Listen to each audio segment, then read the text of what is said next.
Welcome, curious minds, to the Deep Dive. Today we're tackling a subject that it casts just an impossibly long and dark shadow over human history. It really does. It's a heavy topic, no doubt about it, filled with, well, profound human tragedy. But it's a history we absolutely have to confront, I think, to understand the past and, maybe more importantly, to safeguard our future. Definitely. We're diving deep into the life of Adolf Hitler.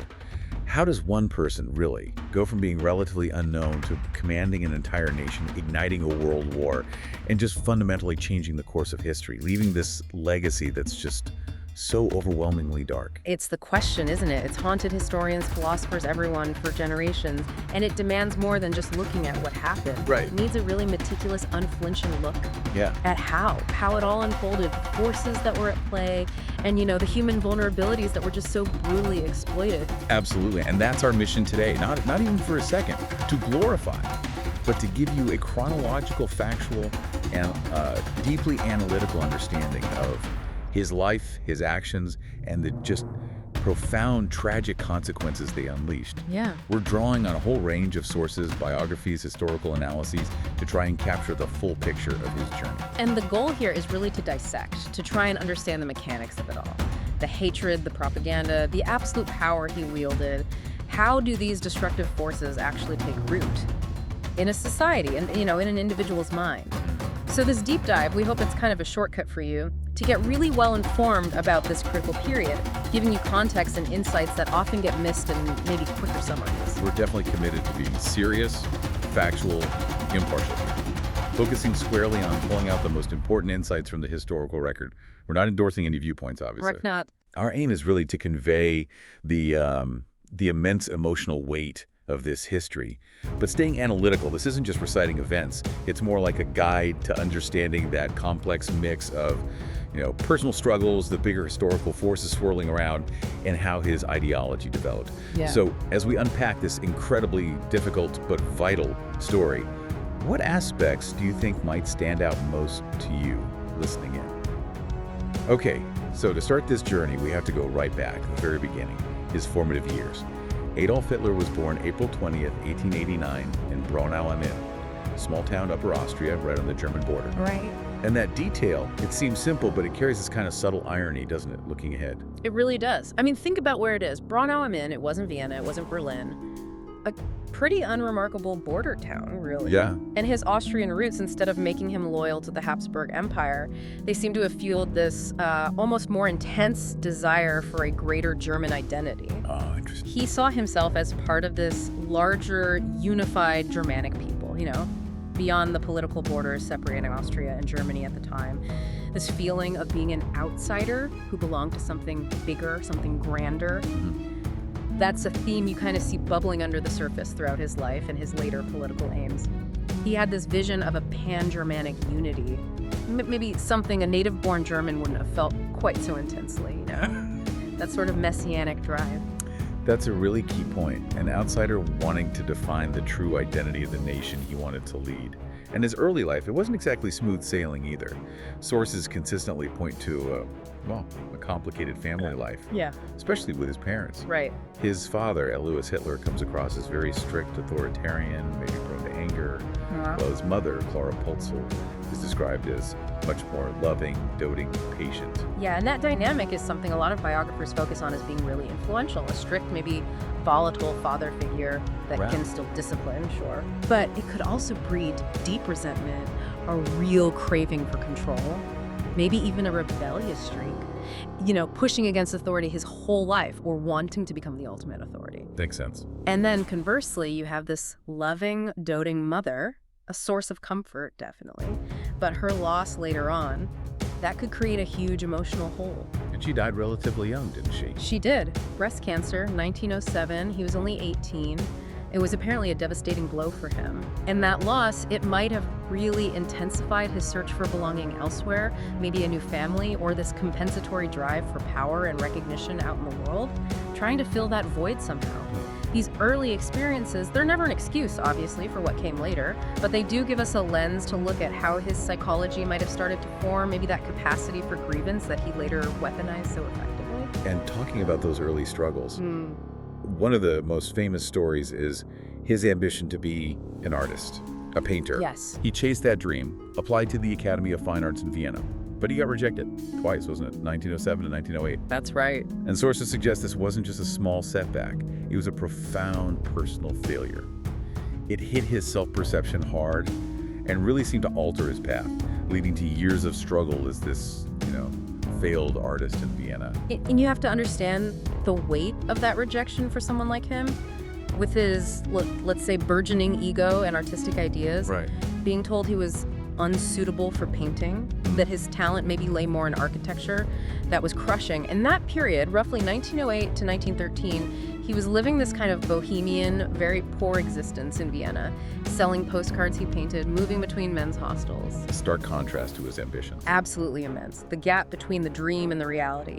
It wasn't just a door closing, it probably solidified this belief that the establishment, the art world, maybe society itself was just against him, didn't recognize his supposed genius. So that deep sense of personal failure, combined with his mother's death, his isolation, it seems to have brewed this real bitterness, a grievance against the world that rejected him. And it pushed him maybe to look for a different outlet, something more impactful than art, where his genius would finally be recognized. So you see the pattern emerging. Difficult childhood, these early rejections, a growing sense of grievance. Okay, let's move forward a bit. The next massive defining event for Hitler, and really for a whole generation, was World War I. Breaks out in 1914. Right. And sources describe him as immediately enthusiastic. He volunteered for the Bavarian army, even though he was still technically an Austrian citizen. Yeah, he jumped right in. Served as a dispatch runner on the Western Front, a really dangerous job. And he was injured a couple of times, significantly in 1916 and 1918. This wasn't just military service, it was deeply transformative. Right. Brutal, but for him, strangely fulfilling, it seems. The war was absolutely a forge for that generation, and especially for him. He took to military life with this almost, fanatical enthusiasm. He found a sense of purpose there, camaraderie, belonging, things that were missing in his previous aimless life in Vienna. A structure he maybe craved. Exactly. The trenches, though, they were this stark contrast, intense brotherhood under fire, but also just brutal, dehumanizing combat.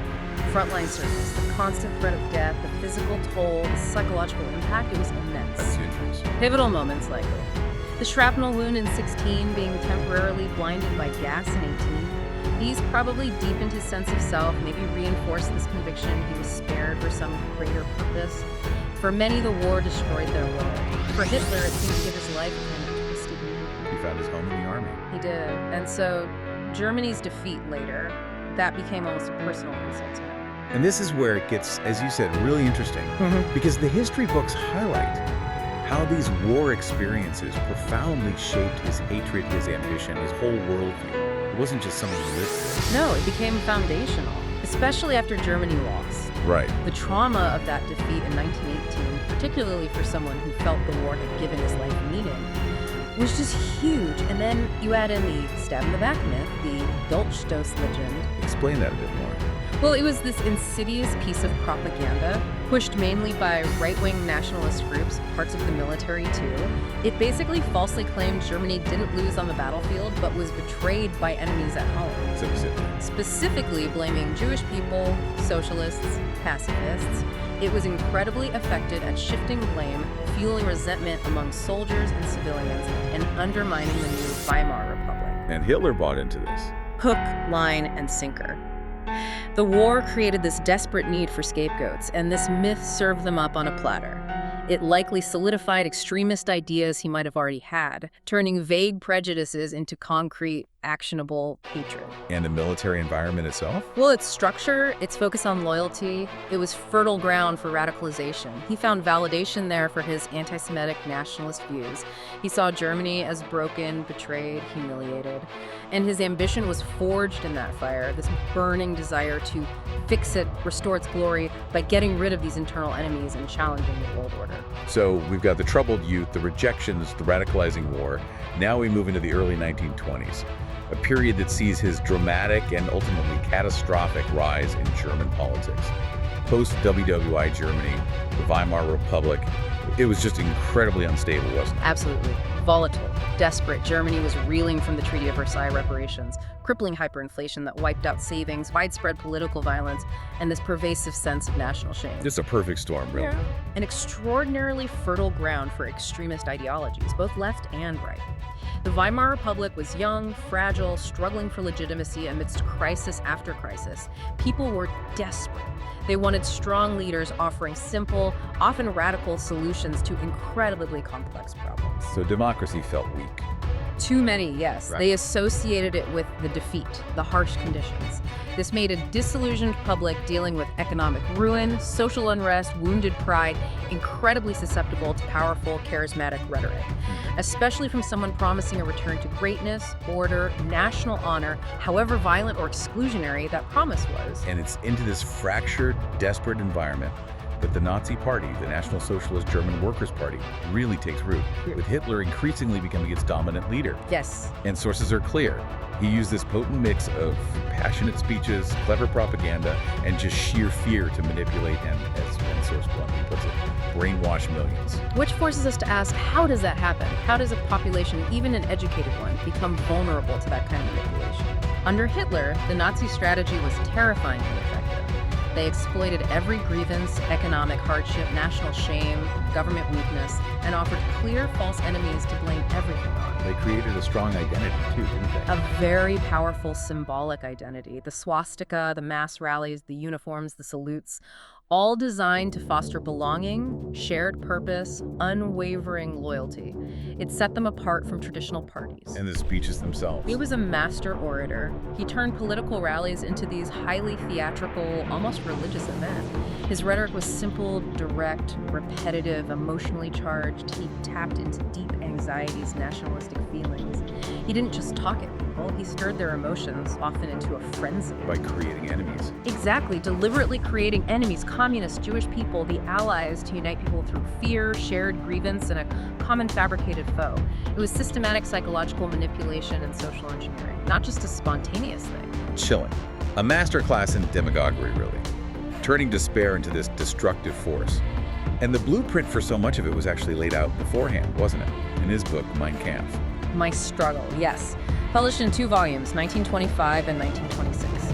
And historical analysis sees this as a key, tragically often ignored, warning sign. Like, Well, maybe dismissed as ranting, or perhaps people didn't believe he actually meant it or could achieve it.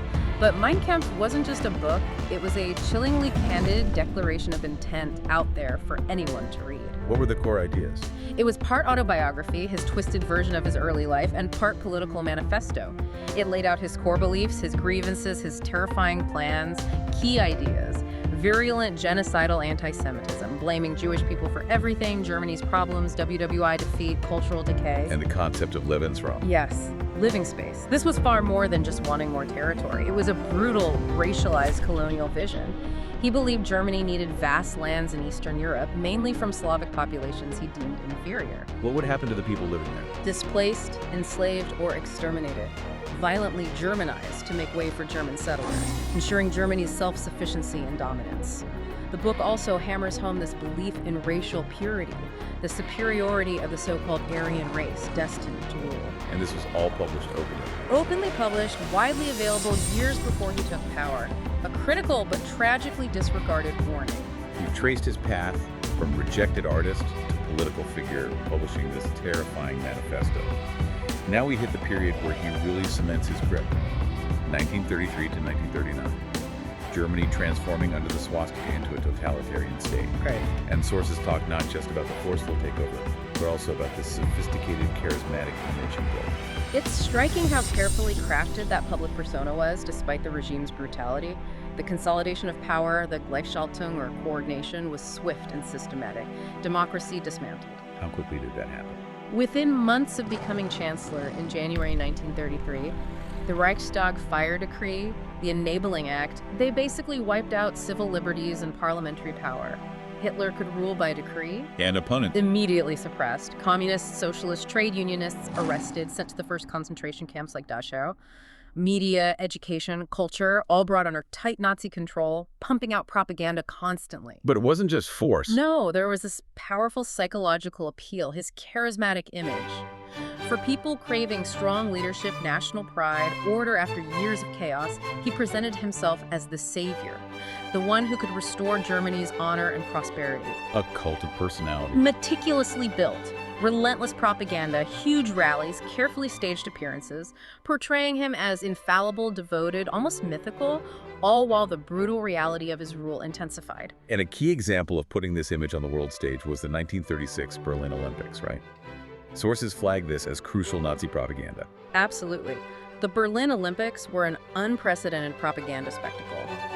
Germany presented itself as modern, efficient, advanced, culturally superior. How did they pull that off? Huge effort in organization, impressive architecture, grand ceremonies, all designed to project strength, order, national renewal, and crucially, to mask the oppressive, racist reality inside the country. So they hid the anti-Semitism. Temporarily. Anti-Jewish signs were removed, the rhetoric was toned down, they presented a facade of tolerance to international visitors. If you connect this to the bigger picture, it shows how regimes can use big international events to legitimize themselves, whitewash abuses, and gain acceptance. While persecuting their own people and planning aggression. Exactly. It was a masterclass in deception, and sadly, many observers were fooled by the illusion. A chilling reminder of appearances deceiving. And at the absolute core of that hidden agenda was his virulent anti-Semitism, leading to the systematic persecution of Jewish people. Sources are clear on this progression. Indeed. His long-held beliefs from Mein Kampf weren't just talk, they were rapidly turned into state policy. Discrimination, dehumanization, violence. It was deliberate, systematic. How did it start? It began with marginalization. Boycotts of Jewish businesses, professionals fired, relentless propaganda blaming them for everything. Then it escalated sharply with the Nuremberg Laws in 1935. What did those laws do? Stripped Jewish people of German citizenship, banned marriage or relationships between Jews and Germans, made them second-class citizens, legally segregated. Then came widespread intimidation, forced Aryanization, seizing Jewish property, or forcing sales at rock-bottom prices. Exclusion from public life, too. Totally. Got it. Excluded from schools, universities, theaters, public spaces. And then the infamous Kristallnacht, the Night of Broken Glass, in November 1938. A state-sponsored pogrom, synagogues burned, businesses destroyed, thousands of Jewish men arrested and sent to camps. This wasn't random violence then. Not at all. It was a calculated progression. Systematic oppression and terror, planned and executed, creating a climate where dehumanization was normal and violence against Jewish people was encouraged by the state. It laid the groundwork for the absolute horrors to come. And that escalating persecution tragically led to one of history's darkest chapters, the Holocaust. Sources call it a genocide. Systematic, state-sponsored extermination of 6 million European Jews. Not just violence, but industrialized, planned, bureaucratically run mass murder. The shift from persecution to planned extermination, it's an unprecedented level of barbarity, the ultimate realization of his ideology, the final solution to the Jewish question, formalized at the Wannsee Conference in early 1942, was horrific reality. The logistics must have been immense. Continent-wide, identifying victims across occupied Europe, rounding them up, transporting them by train in appalling conditions, designing and running vast extermination camps specifically for mass murder. Camps like Auschwitz. Auschwitz-Birkenau, Treblinka, Sobibor, Belzec. They weren't just prisons, they were factories of death. Millions murdered, systematically gassing, forced labor until exhaustion, starvation, disease. A state-sponsored genocide on a scale never seen before. Characterized by Chilling bureaucratic efficiency, utter dehumanization of victims, complete disregard for human life. The scale, the planning, the barbarity. It almost defies comprehension, a permanent scar on humanity's conscience. And to try and grasp this immense suffering, sources mention Anne Frank as a symbol and the specific horrors of camps like Auschwitz. Anne Frank's diary, written while hiding in Amsterdam, it's an intimate, profoundly moving testament to the human spirit amidst unimaginable horror. It personalizes it. Exactly. Her story, her hopes, fears. It reminds us that behind the number 6 million were unique individuals, lives, dreams, futures extinguished by hate. Her words still resonate, bearing witness. In Auschwitz. It stands as the most notorious symbol of that ultimate barbarity and efficiency. Not just one camp, but a huge, complex concentration, extermination, forced labor. Around 1.1 million people murdered there, mostly Jewish people. What do we know about the conditions? Daily brutalities, selections for gas chambers, Horrific medical experiments, systematic theft of belongings, the scale and systematic nature of the atrocities, turning people into numbers, then ash. It's a permanent, horrifying reminder of what happens when hatred gets absolute power. It's vital we understand these details, not for sensationalism, but to grasp the tragedy, how it happened, and ensure it's never repeated or forgotten. As we grapple with these monstrous actions, it's also important to look at the man himself, his personal life, his inner circle. Sources mention his long relationship with Eva Braun, even his dog Blondi. It presents this strange, unsettling contrast, doesn't it? It really does. What's fascinating and deeply disturbing are these almost mundane personal aspects alongside monstrous public actions. Eva Braun, his long-term companion, a relationship kept mostly private. Why private? To maintain the image of the ascetic Führer, married only to Germany, perhaps. She represented a private world, separate from that persona, marrying her hours before their deaths. It reveals maybe a desire for some kind of domesticity, even in those extreme circumstances. And the dog, Blondi. His German Shepherd, a constant companion in the bunker. His apparent deep affection for the dog. It highlights this unexpected facet. A capacity for affection, for an animal at least, that stands in stark contrast to the architect of mass murder. It's uncomfortable. It forces us to confront that uncomfortable truth. Even people capable of profound evil can have private, seemingly normal emotions or attachments. It makes the disconnect between the man and his actions even more disturbing and harder to reconcile. Sources also mention health problems, especially later on, and his key inner circle. Goebbels, Himmler, Göring. These weren't just loyalists, were they? They were fanatical instruments. While exact medical records are limited, accounts suggest Hitler had various physical and psychological issues later on, possibly worsened by stress, lack of sleep, and maybe the cocktail of drugs from his physician, Dr. Morell. Could that have affected his decisions? Potentially. Parkinson's disease is often mentioned, gastrointestinal problems, the psychological toll of isolation and paranoia. It might have contributed to his erratic behavior and strategic mistakes late in the war, but his inner circle was absolutely crucial. Tell us about them. Goebbels. Joseph Goebbels, Minister of Propaganda, master propagandist, controlled all media, arts, culture, shaped public opinion, built the Hitler cult, fueled anti-Semitic hatred relentlessly. Himmler. Heinrich Himmler, head of the SS, later chief of German police, the primary architect and implementer of the Holocaust, oversaw the entire network of concentration and extermination camps, embodied the regime's racial ideology and a brutal terror apparatus. And Göring. Hermann Göring, WWI air ace, commanded the Luftwaffe Air Force. Also key in economic planning, especially plundering wealth from occupied lands. These men weren't just followers, they were fanatical ideologues, ruthless implementers. Each vital in extending Hitler's control and carrying out the terror. They made his vision a horrifying reality. Terrifying how a small group, empowered by one man, could enable such destruction with no checks, no balances. So, with his totalitarian state set up, his key man in place, Hitler turns to military expansion. World War II begins with the invasion of Poland, September 1939.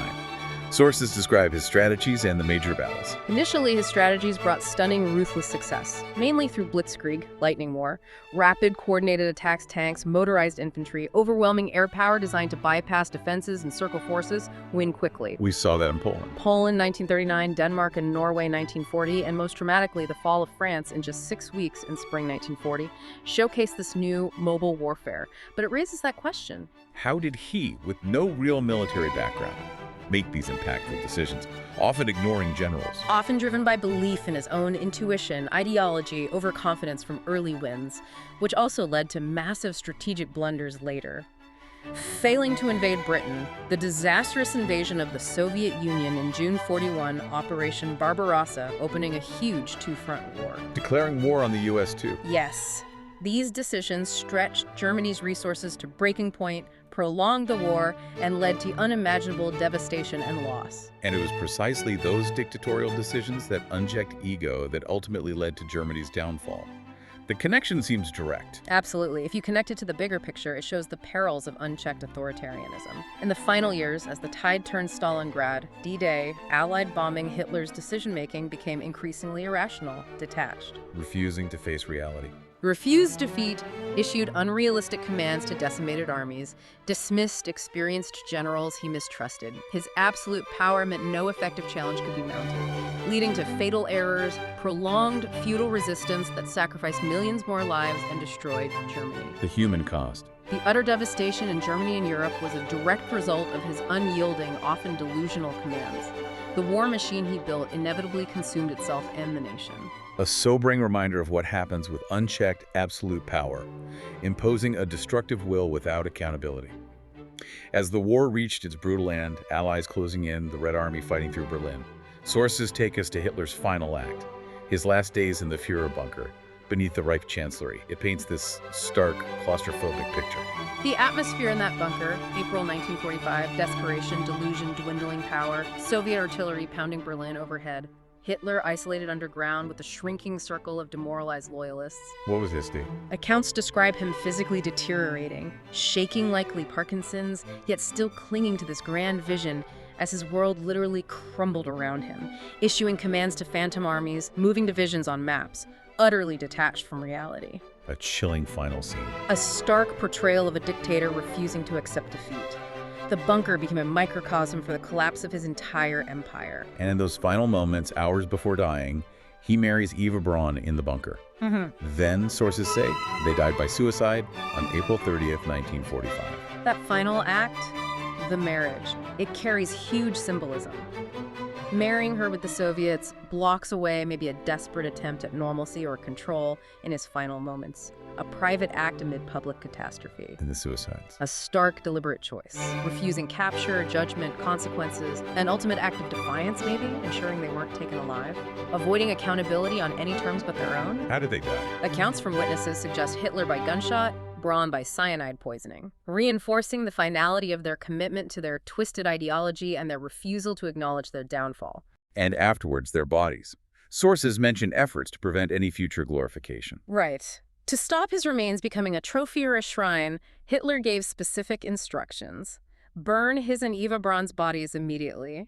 Staff reportedly carried them outside, doused them in petrol, partially burned them as Soviet shells fell nearby. And the Soviets found them. They did. The subsequent discovery, clandestine burial, later exhumation, final cremation, and scattering of ashes. These were deliberate Soviet efforts to deny any potential cult of personality or memorial site. No physical trace left. Exactly. An ignominious end, ensuring no physical symbol of the dictator could remain for his hateful ideology. A grim but significant end to a life that caused so much death.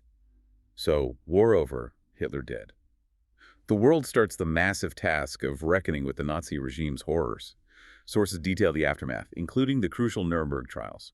The Nuremberg trials, 1945 to 1949, were unprecedented. An international effort by the Allies to bring Nazi war criminals to justice. A monumental task. What was their significance? They established critical precedents in international law, defining and prosecuting crimes against humanity, war crimes, crimes against peace. High-ranking Nazis officials, military leaders, industrialists were tried not just for following orders, but for their individual roles in the atrocities. Holding individuals accountable. Exactly. It was about restoring some justice, giving victims a voice, meticulously documenting the horrors to prevent denial, asserting that individuals, even under state authority, would be held accountable globally, a principle that shapes international justice today. And beyond those top figures tried at Nuremberg, what about the huge network of followers, collaborators, people who made the regime function? What happened to them? Their fates varied widely, reflects the complex layers of complicity. Many architects and direct implementers of terror and genocide faced prison, trial, execution, especially those involved in the Holocaust and the war. But not all were caught. No. Others evaded justice for years, decades even, found refuge in South America, elsewhere, lived in hiding under assumed names, sometimes helped by sympathetic networks. And lower down the chain. Rank-and-file party members, soldiers, civil servants often faced denazification. Allied efforts to remove former Nazis from influence, re-educate the population. Many faced public shame, professional bans, or just tried to reintegrate into a post-war society grappling with its own complicity and moral burden. Consequences ranged from severe penalties to a lifetime living with the shadow of their past. A complex legacy, showing the regime's pervasive reach, even for those just following orders. and bringing it to today. Hmm. What about Hitler's living relatives? Sources touch on their situation. It's interesting. His living relatives today have largely chosen to completely distance themselves from that legacy. Many descendants, mainly from his father's side, have opted for extreme anonymity, changed names, often deliberately chosen not to have children, Why? to ensure the Hitler bloodline, as they see it, effectively ends with them. That the family name, synonymous with such evil, isn't perpetuated. They live quiet lives, often far from Germany, seeking to escape that immense historical weight and break definitively from the past. A profound testament to the enduring impact. Absolutely, not just on victims in the world, but even on those bearing no direct responsibility, yet carrying the mark of that name. It really shows how such a dark legacy echoes through generations, affecting even the most personal choices. Yeah. So as we wrap up this deep dive, it's just impossible to overstate how crucial it is to understand Hitler's life and devastating legacy.